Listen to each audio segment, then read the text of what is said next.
So, for the sake of the interview, what's your name? Chuck Burley, Or Grandpa. Grandpa. So, how old were you when you witnessed the launch?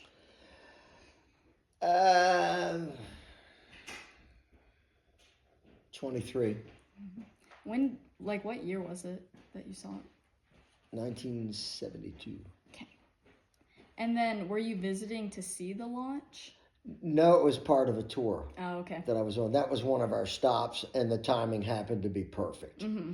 because we we got to the Cape like around noontime.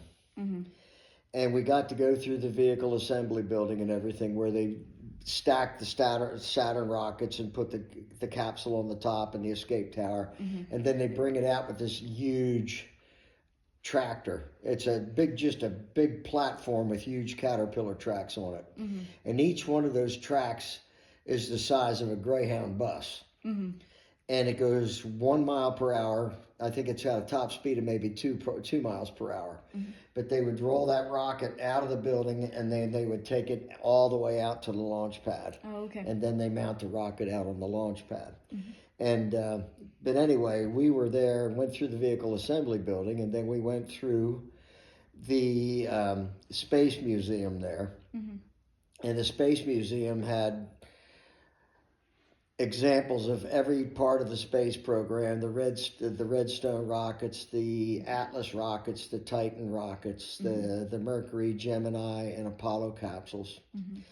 And at that time, and they had a lunar lander. Mm-hmm. And I asked the guide why all this stuff was so doggone expensive. Mm-hmm. And he said, because it has to work once. And if you think about it, when you're sitting there on the moon and you push the button, you want the rocket to fire because you want to go home. Right. Yeah. So we went through all that, and they were just getting ready in the vehicle assembly building. They had mock-ups of the Apollo-Soyuz program. Mm-hmm. And what that didn't fly till about 1975, but they were already starting to work on the mock-ups. And they had an Apollo capsule and a Russian Soyuz capsule, and they had a connecting. Now I can't think of what it's. It's just basically a tube that they connect between the two capsules so that the astronauts can pass back and forth. Mm-hmm. Russian astronauts are called cosmonauts. The Americans are astronauts. Mm-hmm. But it was a connector, and I think it was called the Agena. But I can't think of the exact name of what that was called. But anyway, they launched it up. When they eventually did that program, they launched it. And the Soyuz took off and was in orbit for a day or so. And then they sent the Apollo with the Agena. Mm-hmm. And then the Apollo maneuvered in orbit and connected to the Agena. And then they met with the Soyuz, and then they connected. Mm-hmm. But anyway, that's kind of a diversion there. But Mm-hmm. that was starting to go as we were down there. But we went through the whole thing. We didn't go out to the launch site, obviously. That's even back then it was high security, but it was mainly because of safety. You didn't have all the lunatics around like they have now. Right. Where is Cape Canaveral at? Florida. Okay. Yeah. The Cape, they called it, when Kennedy was assassinated, they called it Cape Kennedy. Mm-hmm. But then they changed it back. It's Cape Canaveral. And then you have the Kennedy Space Center. Oh, yeah. But see, there's a port of departure there for cruise ships on the other side of the bay. And that's where we were afterwards because we were getting on the cruise ship. Oh, okay. But we were there at the Holiday Inn across the bay. Okay. And then I'm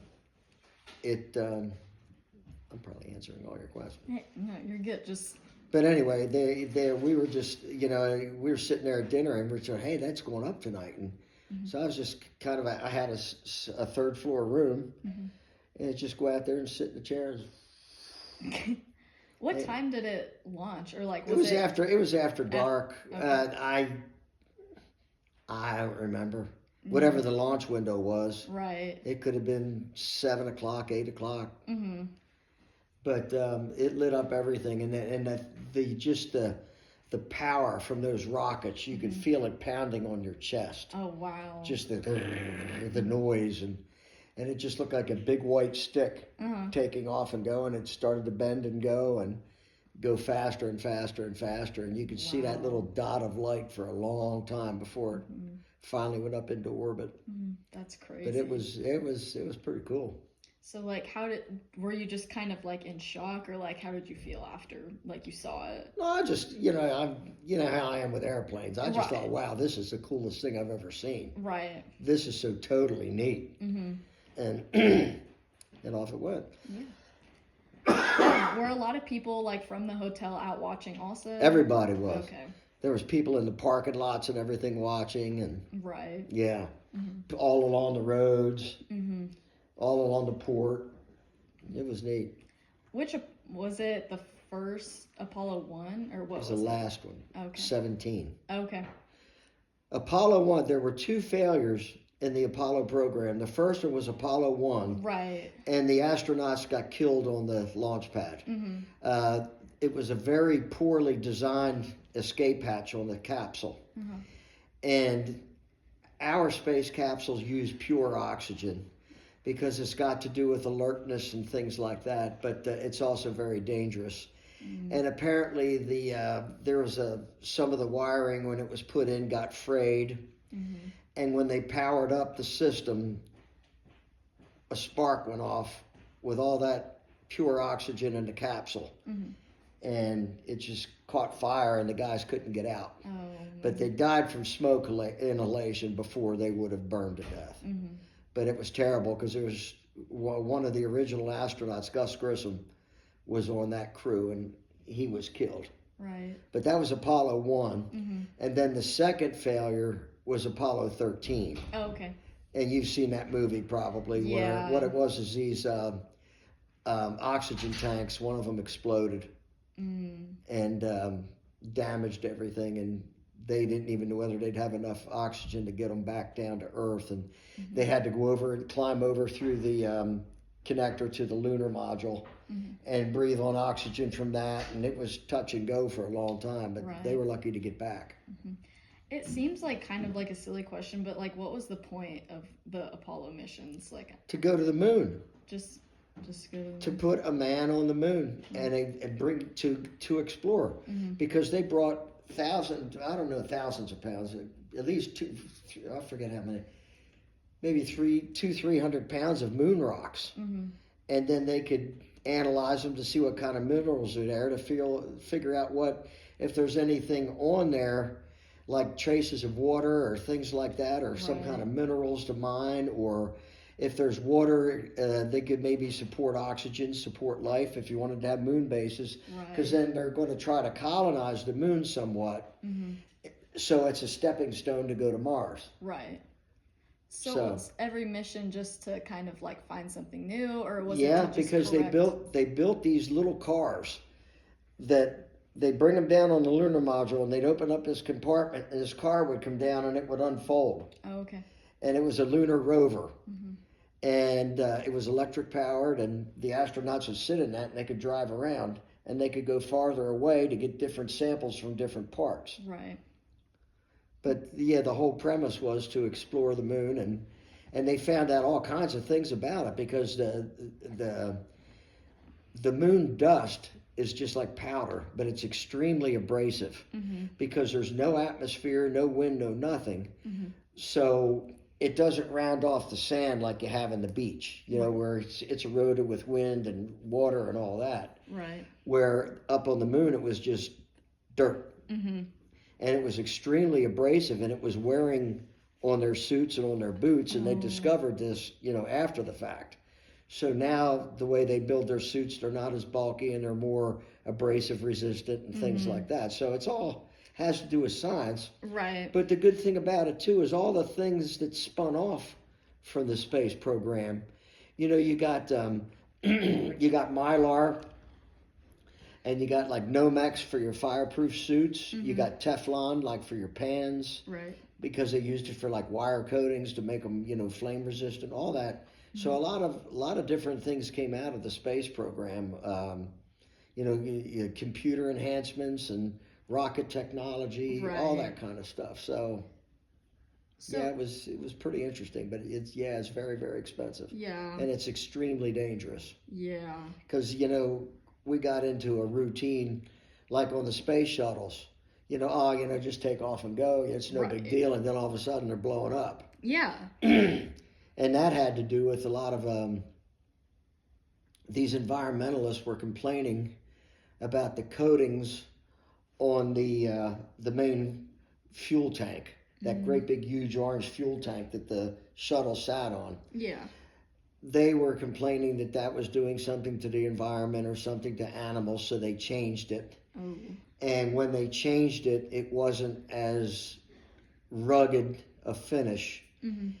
and it was more susceptible to the cold from the liquid nitrogen and oxygen in that mixture in the tank. Oh. And the tank would kind of sweat, but it would turn to ice, and then the ice would hit that coating and chip it. And then on takeoff, that's what happened to the Challenger because it knocked a chunk into the side of the um, that was the second one. The first Challenger, it was too cold, and one of the rings in the solid fuel booster uh, wasn't flexible, and some flames bled through Yeah. and blew up the tank. Was that the one that happened like in the 80s? 83, 84. Because I remember talking with Mom, like along the same like lines of this, like something that you experienced that you were just like, what is going Yeah. on? Because we were watching, and all of a sudden it just explodes, Right. and it was gone. And that's what it was, because you could see flames starting to come out Ooh. and go through, and it lit up that tank, and that tank went. Yeah. But on the second one was when these environmentalists made them change the coating on the tank, Right. and they were more worried about being political correct than they were safety. Yikes. And some of those chunks came off that paint, and it chipped the tiles Mm-hmm. on the space shuttle, and those tiles are what keeps it from burning up when it goes through the atmosphere. Well, when you're going through the atmosphere, it's so hot it creates like a plasma, and it's like a liquid, Mm-hmm. and it got into the holes that paint chip caused, and went in through the wings, and boom, it just disintegrated. Right. Yeah. Okay, so with the Apollo 17, like everything was smooth sailing, like nothing bad happened, right? It just No, it just took off. okay. Went to the moon. Yeah. And came back. Yep, that's good. Yeah. Were you traveling alone? Like, was it just you, or I was a tour guide. Oh, duh. Yeah. Duh, I remember that. Yeah, I was a tour guide. Do you have to like stay in the same like hotel or whatever as your? Oh yeah, it's people like the tours are like people like Grandma and I Right. getting on a bus and going on a tour, and I was the tour guide. Yeah. And we'd go to a bunch of different places, and all the hotels were lined up, so I took care of all the hotel bills, took care of the restaurants, any sightseeing, stuff like that. I was responsible for all that, Right. and I did that. Yeah. Was that what you were doing like pretty much for your 20s? Like in your 20s? Well, when I first started out, yeah, I did that, and the guy that ran the tours, his son was my roommate, Oh, okay. and this guy ran the tours on for the bus company. All right. And he hired me. I was like an agent. I went around to different places. I went to Wichita, Salina, Quincy, Illinois, and when people went on vacations, I took their place at the bus depot. But during the tour season, I was a tour guide, Yeah. and I would take tours out. Most of the time, I went to Mexico. But this particular one here was Bahamas, and then went to Canada, and then there was these other tours I wanted to take, but another tour guide got to take them because he had more seniority, Oh. like up the Glacier National Park up in Montana and Gaspé Peninsula and all that. Yeah. And this one tour I was on, that was a Northeast tour. You went all the way up through Maine. We would go, let me think. Yeah, that was Northeast. We'd go up through Chicago, and go across to New York, and then we go across Lake Champlain to Vermont, and then we went to Portland, Maine. We were in Burlington, Vermont, Portland, Maine, New Hampshire, Connecticut, Rhode Island, Massachusetts, down through Philadelphia, Washington, D.C., and then come back across through St. Louis, Cincinnati, like that, Indianapolis, and then back home. And then the Canadian tour, we were supposed to go to Newfoundland. And first night was Chicago, and then we were over in London, Ontario in Canada. And then we went across to Montreal. And then we were up in Quebec City in Canada. And then from there, we were supposed to go over to Newfoundland and then work our way back down and around. But I forget what happened. One of the guides got sick or something like that, but I had to fly back. And I was home overnight, and the day after that, I had to get down to Mexico. And they flew this other guy up to meet me in Quebec, and he took the tour to Newfoundland. Oh, man. Yeah. Because he had never been to Mexico, and I knew Mexico, so I had to go to Mexico instead. And I had been there 3-4 times. I wanted to go to Newfoundland, because I had never been to Newfoundland. So. So anyway, that's how that turned out. Yeah. And what was funny, too, is I was dead tired, too. Because I had to leave Quebec City at like 6:30 in the morning, something like that, and fly to Montreal. And I had like a 5 or 6 hour layover in Montreal. And then I had to fly to Chicago. And then it went from Chicago to Kansas City down to Wichita. And I got to Wichita at like 6 in the morning, I think. And Grandma came and picked me up at the airport. So was Grandma around when you got to see the Apollo launch? Yeah. That was different. Yeah, that was Right. a later time. Right. That was later. Grandma, did you get to hear all about his experience seeing Apollo 17 launch? Probably did, but I didn't like space, so I didn't pay attention. Never she heard. Well, the cruise that we were on, we should have never left port because we were in on the tail end of a hurricane. Oh. And we left Friday. We left Friday at noon, and we were supposed to be in Nassau at. No, we left Friday at 5, and we were supposed to be at Nassau at 8 in the morning. And we didn't get there until 3 o'clock Sunday afternoon because it was blowing so bad. The ship was like this the whole time. Oh. And it was going up the waves and coming down, and you could hear the screws coming out of the water. Ooh. And I was back on the fantail with my leg wrapped around the railing, and I'm holding my camera out, trying to get a picture of the screws coming out of the water. But you come up and you could hear it.